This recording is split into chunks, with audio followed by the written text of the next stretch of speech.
अस्सलाम वालेकुम जी। तो इत्थे जनाब डोन जुगाड़ चेक करवाना कि एक टैंकी दे अगे 10 न्योज़लां किवें काम करदियां पईयां ने।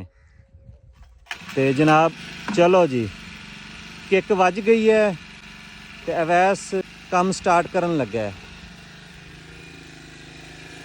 ए जनाब 10 न्योज़लां, जिंदाबाद अवैस जिंदाबाद। 2000 रुपया इस जुगाड़ ते सिर्फ 2000 रुपया खर्चा आया है। ते लो जनाब ए वेखो,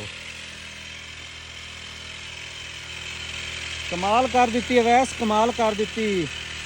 ते जनाब अगर तुहाडे इलाके विच इहो जिहा जुगाड़ नहीं हैगा ते ए जनाब चेक करो, इनू फॉलो करो, इस जुगाड़ नू कापी करो ते अपने इलाके विच इनू इस्तेमाल करो। सिर्फ 2000 रुपया खर्चा आया, जिहड़ा पाइप उन्हें बनवाया तो उनदे विच 10 न्योज़लां उन्हें